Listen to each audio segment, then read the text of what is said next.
Hello and welcome to the SecurityMetrics podcast. I'm coming at you here from the Security Slopes. My name is Jen Stone, and today I have an international man of mystery for my guest. Super excited to introduce you to him. Dave, welcome to the podcast. Thank you. Will you please tell me a little bit about, and look, I mean it, about the whole international man of mystery. I don't know if other people have ever seen your office, but there's like stuff from all over the world that looks really interesting that I have no idea where it comes from and I've also heard you have this wild background. So tell me what you did, what you do for SecurityMetrics. Tell me a little bit about your background so we all know. Okay.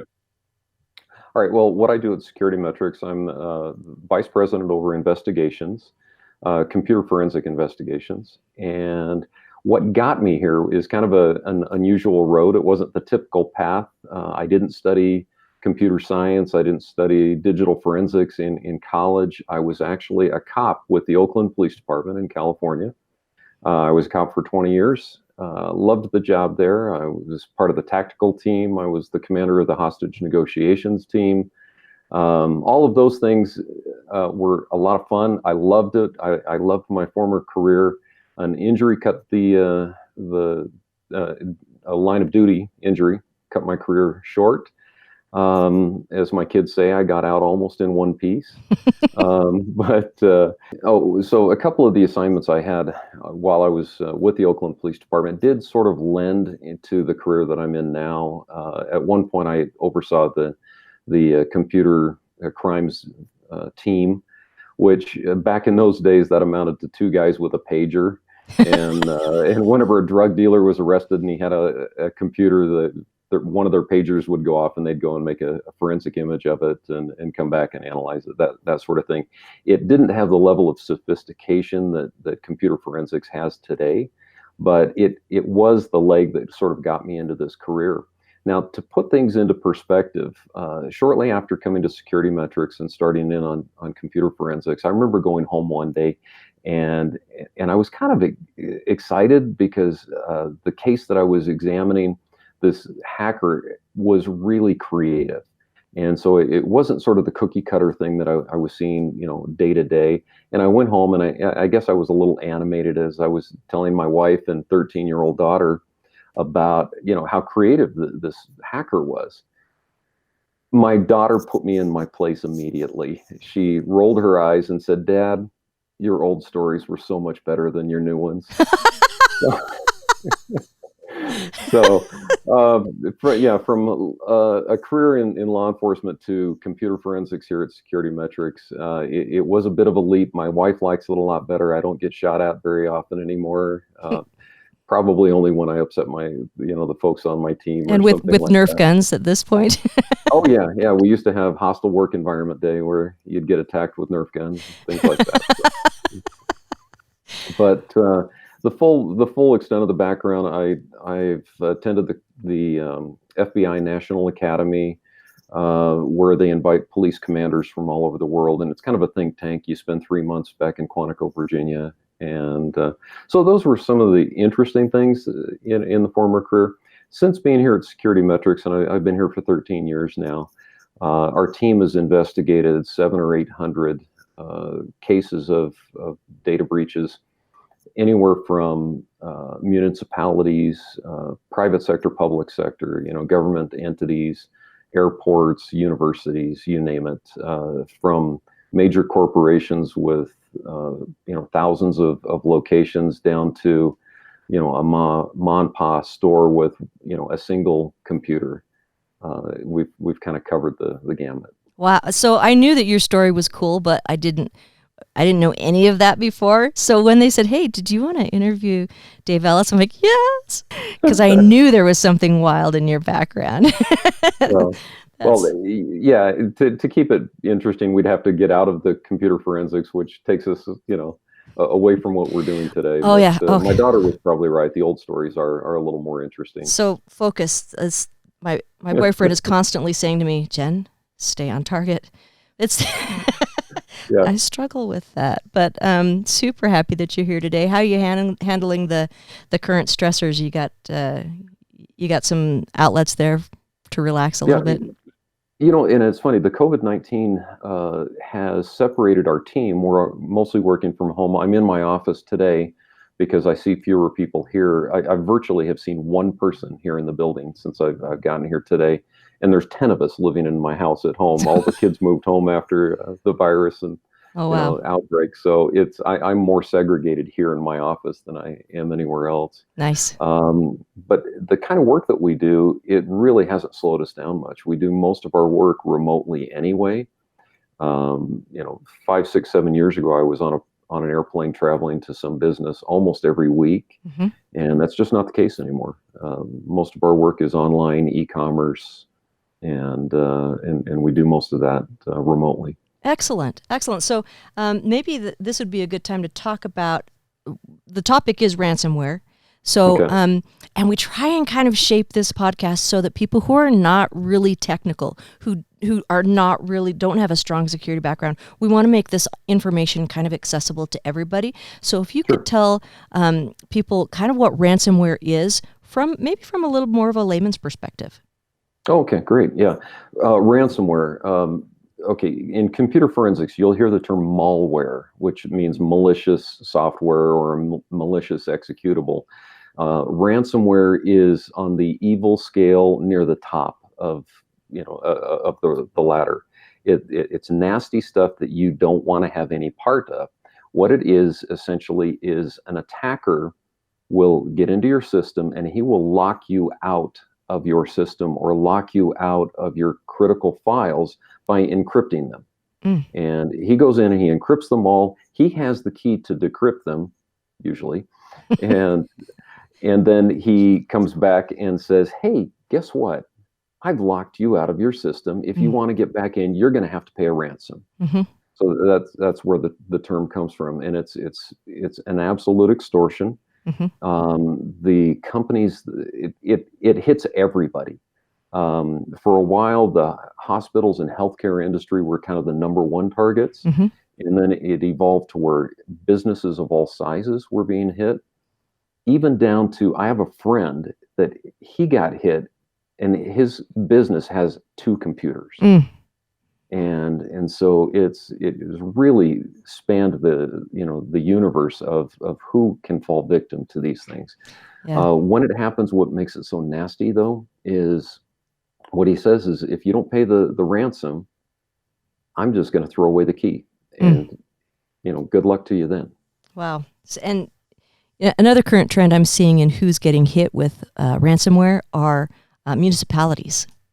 Yeah, absolutely. Yeah, we have done actually 2 fairly good-sized cities that got hit, and the extent was pretty brutal for them.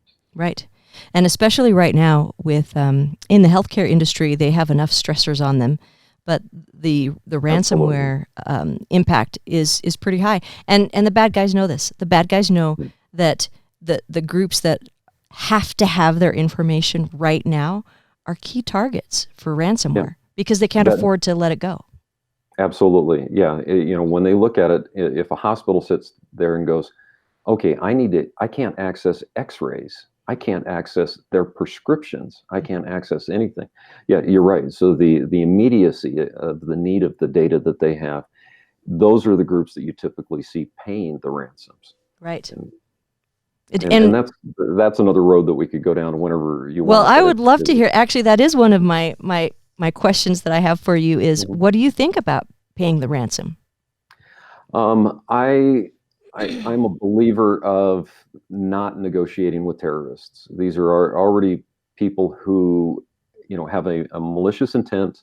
They didn't, come in as a good friend that, hey, I'm going to help you, build a better system, and that's why I hacked you. This is just straight, they want your money. And so if you understand that they are evil in nature, evil in their intent, you've got to look ahead and say, okay, if I pay them, are they going to give me the key to decrypt my files? And I've seen, unfortunately, conflicting data on this. It is somewhere between 1/3 and 2/3 of the time the key that they will provide you after you make payment will actually decrypt all of your files. Sometimes that key will only decrypt some of your files, and they come back and say, oh, if you want everything else, you got to pay me again. Right. So they can linger on. Another problem is a lot of times they don't provide you a key at all, or the key that they provide you is bogus. It just does not work. So it's one of those thing about the honor among thieves. Right. You can't really trust them. There is one other element in here that's kind of funny. I mentioned that a friend of mine had his business system attacked, locked up with ransomware. Once they realized that he was a very small, potatoes organization, they settled on $250. And so Wow. he pays the money, and the guy comes back and goes, "Oh, dude, I'm not even the attacker who locked you up. I have no idea. I don't have your key." It was a man-in-the-middle attack in the middle of Oh, a ransomware attack. So got his yeah, $250, but it was a got his completely money. different attacker. Well, and Yeah, the other thing that I've heard of is organizations will pay the ransomware or pay the ransom, and their files will be decrypted. But then all of the things, the vulnerabilities that were in place that allowed that malware to be inserted in the first place are still there. And not only are they still vulnerable, they also know that, hey, here's a company that will pay up. And so they will just go in and lock it up again and say, hey, round that two. happened to a municipality that we investigated. 2 weeks later, they hit him again. And actually, the second time they hit him, it was a variation on the first, and so they couldn't use any of the intel that they had gained from the initial investigation. A third thing that happens is that you pay, and maybe they, let's assume in this scenario that they do actually provide you a working key and it decrypts your files, but they put another payload, a malicious payload in your system that might be a keylogger, it might be any other type of thing, and now they come back later and they and exercise a different type of attack against you, where they're now capturing your customer credit card information, they're downloading your PII, your personal information or protected or confidential information. Understanding, and I should have included this in my first description, that a ransomware attack is not typically an attack to gain information from your systems. It simply locks you out. Well, the type of thing I'm talking about now is we've seen them actually drop malicious payloads behind the ransomware that will then allow them to capture your confidential information. And then they come back later on, not to exercise a ransom against you, but now they're just selling your data. They're going Right. on the dark web, Yeah. and selling the attack information. Because if you have vulnerabilities in your systems and you have information that's valuable, there's a lot of ways that they can monetize that. Yeah, absolutely. So we don't like paying the ransom. Not a fan. Yeah. What do we like for a response? Well, for the response, the first thing that I hope is that you have solid backups. And when we say this, it's important not only to understand that you have backups, but have an understanding of what it takes to restore your systems from a backup. Because, or those backups need to make sure that they are not live on your network. Right. Because, we had a pharmacy not far from here that was attacked a few months ago. And we got a hold of them and we said, yeah, do you have backups? And they said, sure. And I go up there and they hand me this hard drive that they had as their backup. Well, the hard drive was encrypted as well because it was live online all the time. And so when their system, got encrypted, it reaches out and it's looking for USB connections and it's going to, encrypt those things as well. Sure. So offline backups are pretty critical. So that's something that hopefully people have set up prior to getting hit by ransomware. Yeah, and it's important to practice what would it take to restore from our backups. Yeah. We had a case about a little less than 2 years ago, and it was a 800 hospitality industries, or excuse me, the 800 food and beverage locations. Sure. And they got hit with ransomware. They knew that they weren't going to pay it. They said, hey, yeah, we have backups. We should be good to go. They were tape backups. They had Oh, never restored from tape backups. It took them 3 days. sure. Yeah. And so for 3 days, this company couldn't process credit cards Mm, and across 800 locations. They lost millions and millions in revenue. right. So so sometimes I go out and I do an assessment of an organization, a healthcare organization that has to meet Mhm. HIPAA compliance guidelines, and one of the things that HIPAA says is that you need to have a backup and restore plan, and Mhm. and I always ask them that question: have you tested your backups? And I would say 2/3 of the time I get, what? Well, what do you mean?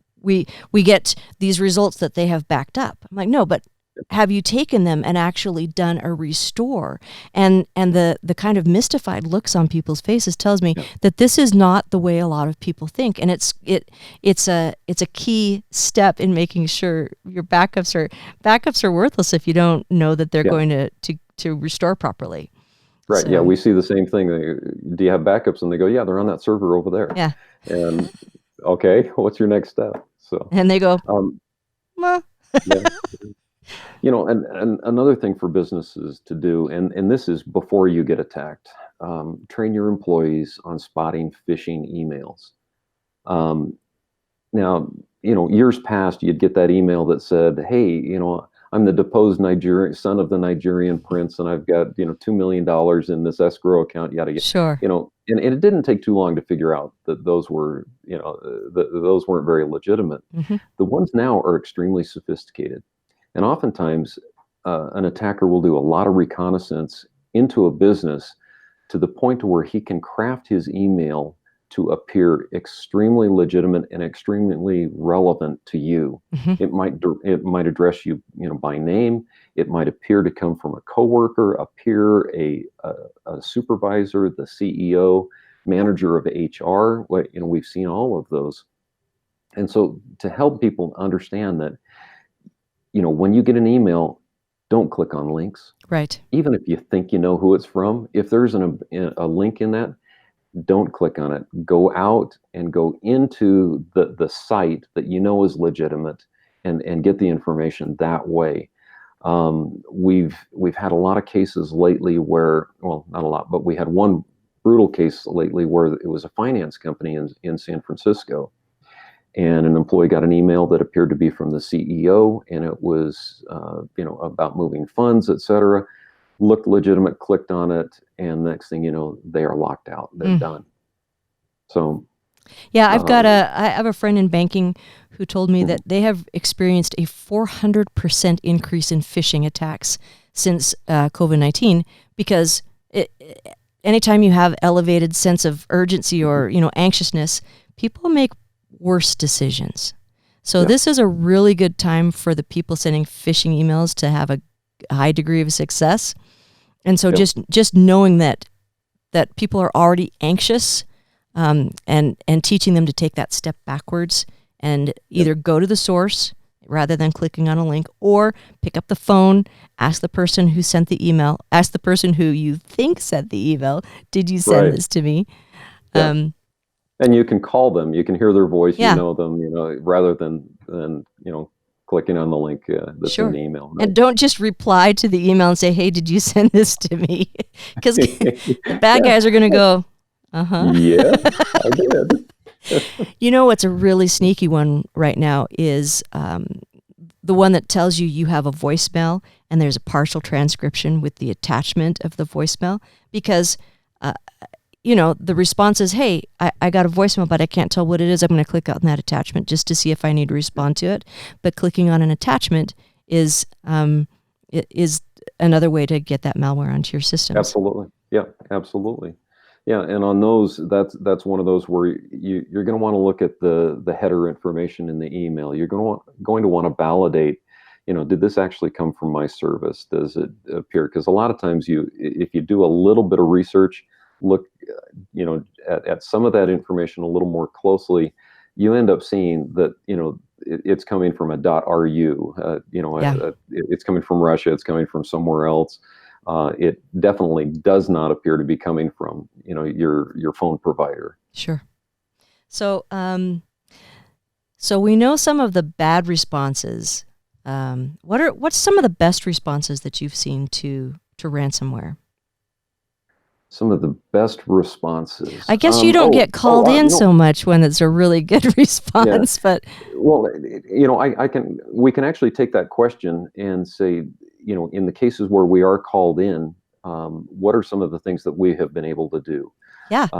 Occasionally, we have been able to find a published key that works for this particular person. So usually what we will do early on is, after we've explored their ability to restore from backups, and that one hasn't worked, we begin the process of recovering data from deleted files, because those usually aren't encrypted, and we can restore a lot of usable or valuable information just by restoring things that they've deleted in the past. So we will investigate early on to try to identify the type of ransomware that was used, and then we will go out to see if anything has been published on that. And there are legitimate companies that store information, that go out and glean as much as they can about these attacks and publish keys that have been known to be usable. And occasionally we'll find hackers that they use the same key every time. They're not creating anything new. And if you imagine, they're throwing these attacks out in hundreds, if not thousands, of directions. So it's not a surprise that they sometimes reuse their keys. Sure. So we have had some success in that. And I'll bet that they have success in doing that, because not everyone is going to either have the internal knowledge or call in someone who knows, hey, let's go look for a key somewhere. Yeah. So that's been beneficial on a few occasions. Other things that are helpful is, and this would kind of go back to the prevention stage again, and most of what you can do related to ransomware is going to be in the beginning, before it ever hits you. Content scanning software for your email is very important. If you can have a tool that does content scanning, it should be able to highlight the fact that, hey, the link in this email that you just got is malicious. It's scaring me, so don't open it. You can get that kind of a response from tools that you can have on your system that will help you identify malicious stuff. So one of the things that has kind of been on my mind with people going and working from home during this time, and then going back to their networks. Huge. Tell me a little bit about what you think is going to happen when people take their machines and go back to the office. Yeah, see, a big problem that happens there is, I'm going to guess a high percentage are not using VPNs or other security protocols when they're on their home networks. And so their computer is now exposed to all of the different sites that they might be visiting in the home environment. And now they take this back to work and they log into the work network. And we've seen this not solely in ransomware cases, but in a number of data breach cases where somebody has used their computer at home and they're visiting sites at 2 o'clock in the morning that their mom probably wouldn't approve of. and junk gets installed on their system that they're unaware of, and now they log in at work and they introduce that vulnerability at work, or that that malware at work. And we've had a number of very high profile cases, and that the problem all began at home. So the solution to that is use a VPN at home, so that you're kind of inoculating or insulating your computer from all the different stuff that you can do on Facebook or on social media, all those games that look so fun and are simply designed to little by little capture information about you. Yes. Because those little tidbits of information then can be formed into that phishing email that goes out to make it look all the more legitimate. Okay. I have friends on Facebook, and they do this thing, 10 things you didn't know about me. And they list the 10 things, and now I want you to tell me 10 Awesome. things I didn't know about you. I'm like, oh, every piece of information you put up there is something that could potentially be a security question answer. And in order to, or, there's a lot of ways that social engineering can happen if you know enough information about a person. And it's hard because, people are feeling isolated. They want to have that human interaction, and so they're turning to social media, and they're trying to make these connections, but their friends are not the only people paying attention to that. And the hard thing for me is that balance of, you should not be putting your information on social media, but also the understanding that people need that connection, right? So I just want people just to stop with the list ones. If they could just stop answering lists, that would be fantastic. Yeah, that's you summed it up perfectly, because those lists start talking about what's your favorite color, what was the name of your first pet, and I have seen those as questions to restore passwords and things along that line. And Facebook quizzes. Hang on, don't do Facebook quizzes. Thank you. Well, can I throw one more in there? Yeah. So you see a lot of these games that are out there, and most of the games are going to be fine. They were put out by legitimate companies, but there's a lot of ancillary things that sometimes go along with the game. Other groups that get started up, and I saw one. There was a popular game that my kids were into, and so I started investigating it. And you can converse with other players. And a player comes on and says, hey, go over to this site, because if you do this, this, and that, they'll give you unlimited lives and unlimited coins or whatever it is. Sure. So I went over and I looked at the things, and part of it was, all you have to do is subscribe to 2 of the following 5 things. Well, I examined the 5 things, and they all involved installing backdoors onto your system. Yeah.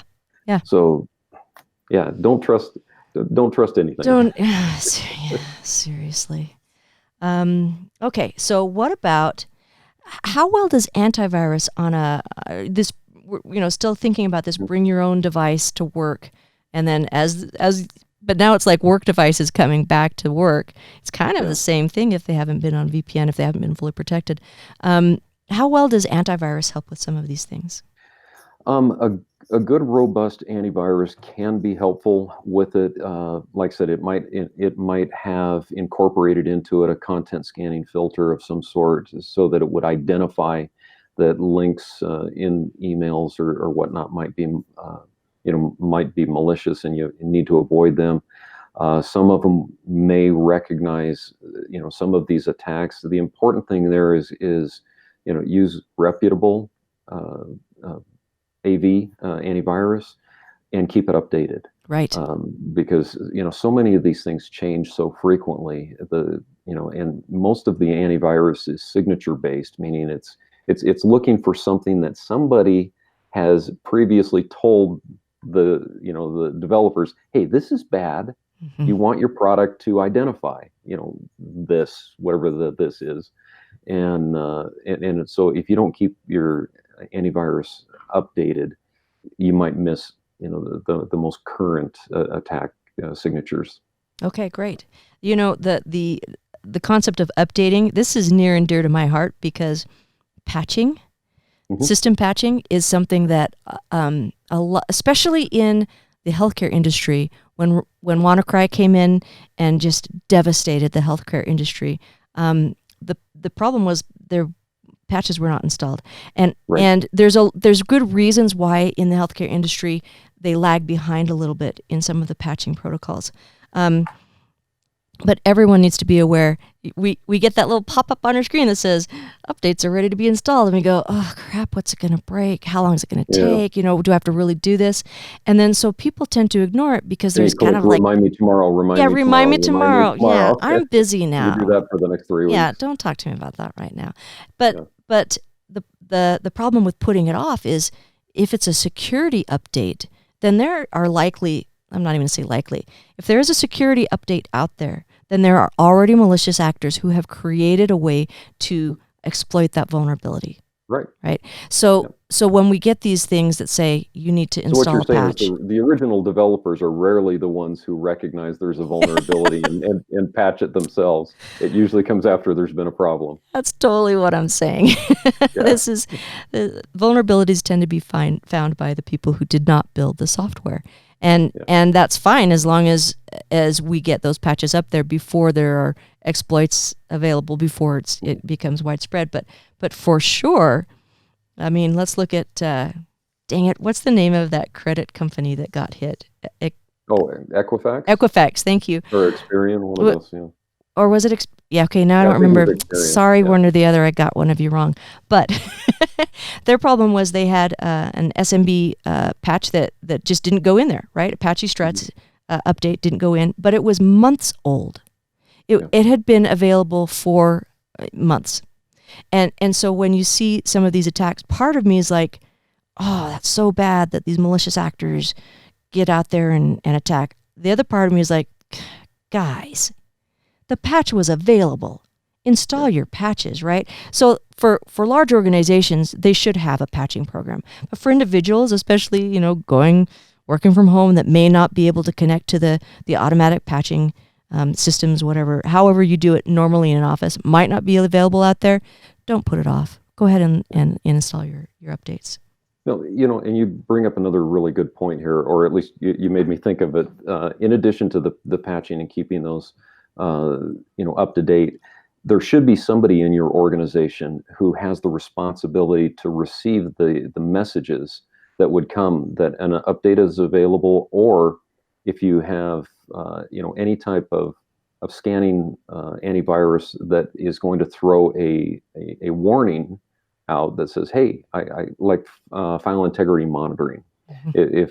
If a critical file has been changed or there's an attempt to change a critical file, somebody should be receiving those notifications that has the responsibility to check on a daily basis and do those little mini investigations to make sure that the system is still secure." Yes. We did an investigation that was really sad, where 900 stores were breached, and as we investigated back in time, we saw that their software, their AV software, was throwing warnings about what was going on 6 months before they got hit, and 6 months before actually the data was the attacker was sufficiently in the system to be able to pull data out. Right. And the problem, and it was throwing these warnings, and the problem was no one was watching.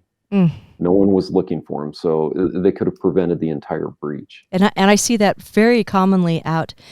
One of the things that as an assessor I do is I'll say, hey, if you have a SIM, the security information. Oh shoot, I didn't have enough caffeine before this podcast, did I?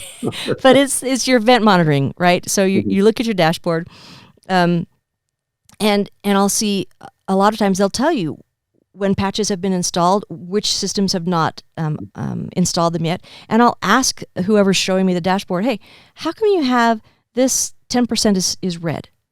And they'll say, oh, well, those computers need to be restarted before they can accept the new install. Well, okay, so how is that going to happen? Well, I don't know. They'll just restart the computer. But it's not an active saying, hey, this hasn't been done and it needs to be done. So like you say, there are actions that have to be taken. So knowing that there are alerts coming and then having the responsibility for acting on those alerts, it will save companies a lot of heartbreak. Yeah, absolutely. Hey, there's one aspect of ransomware that I left out on so what to do when it's actually hit you. So, right. Despite all of your best efforts, you've been locked out of your system. Oftentimes, the attack will occur at a single desktop or a single laptop or a single device or just a couple, and it takes a little bit of time to migrate outward and eventually encrypt your entire network. If that is the case, it's imperative that you unplug that one immediately from the network. You disable its Wi-Fi so that you can isolate it from the rest of your network, or if it's 2 or 3, computers, you can reduce the amount of damage before it spreads. We had a situation, it was very sad, a hospital in the Midwest that, as they described to us what happened, if they had just unplugged one computer and disabled its Wi-Fi, they actually had almost a full day before it migrated to other computers in the system. And by the end of it, it had migrated to about 80% of the computers in their environment. Oh, that's devastating. So, yeah. It brings up a good point. There's sometimes I'll recommend that organizations segment their network, and just for people who are unfamiliar with it, that's a way of saying, hey, this group of computers can talk to this group of computers, and this group of computers cannot talk to them. Like just sectioning it out so that if there's no need for the accounting group to be able to talk to radiology, then that should be segmented, right? So that's just a word for saying what is allowed to talk to what. So one of the things that segmentation can really help with is it sort of isolates computers for you, and then you have endpoints that you can just really block off and solidify that not talking to anything at that point. But if you have a network where everything can talk to everything, then knowing where the malware has gone is going to be pretty difficult, and it'll spread pretty quickly. It will spread fast into those environments too, and then recognize also anything you have connected to the affected devices. If you have USBs, dongles, external hard drives, all of those are going to be potentially infected. So you wouldn't want to take a USB thumb drive out of one computer and then go, hey, let me see if I can restore this on this other computer. Well, you're just likely to infect that other one as well. Spread the infection. All right. Yeah. Well, this has been a lot of good information about ransomware. Before we wrap it up, is there anything else that's kind of been that we didn't cover yet that you might want to throw out there about ransomware? So what I think I want to close with is the importance of ensuring that your security in your environment, and this example that I'm going to give kind of is a larger corporation would maybe experience this. Don't take your security for granted, and don't assume that your compliance with industry standards is going to inoculate you from everything else. As an auditor, I think you'll appreciate this story. There was a business where we sent an auditor, our company sent an auditor out to it, and the company had recently employed end-to-end encryption. And so they said, well, or point-to-point encryption. So they said, well, since we have point-to-point encryption, everything else outside of the card data environment is out of scope for the audit.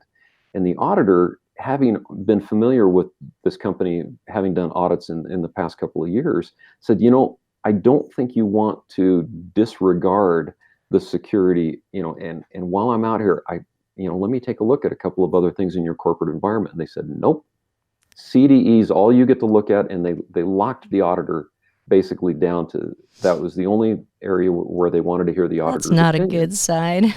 It wasn't a good sign. Well, and it was only 4 months after that audit that they called us and they said, we've been locked out with ransomware.